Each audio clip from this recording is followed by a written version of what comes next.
Hello friends, नमस्कार. स्वागत आहे तुमचं माझ्या मिनी ब्लॉगमध्ये. तर 15 ते 20 दिवस झाले एक पार्सल मागवला होता मिशोवरून. कधी कधी खूपच लेट येतात बाबा मिशोचे पार्सल.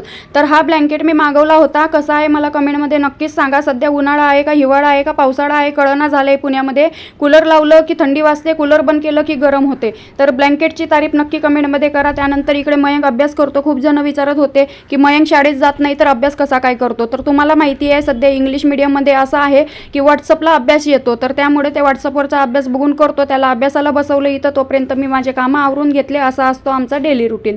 तर इकडे किराणा वगैरे अजून आम्हाला ते भरायचं बाकी आहे, कारण डबे डुबे घासायचे बाकी आहे. आणि आता मयंकचे पेपर पण जवळ आलेले आहेत, त्यामुळे मला कात्रजला पण जायचं आहे त्याच्या पेपरसाठी. त्यामुळे काय म्हणलं सध्या तिकडून आल्यानंतर करू सगळं.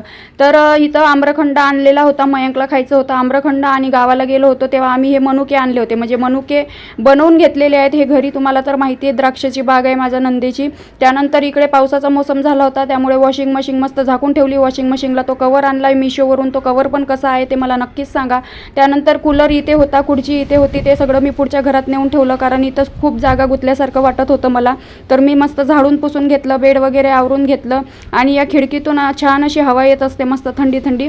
तर भारी आहे लोकेशन इकडे बाहेर बघायला. त्यानंतर खूप बघितलं तर पावसाचा मोसम झाला होता एकदम, म्हणून म्हणलं चला आता आपले कामं तर आवरलेले आहेत. वॉशिंग मशीन झाकून दिलेली आहे. वॉशिंग मशीनचं काय करू मला एकदा कमेंटमध्ये सांगा बरं, कारण बाहेर ठेवली जरी कवर लावला तर खराब होण्याची शक्यता आहे का मला कमेंटमध्ये नक्की सांगा.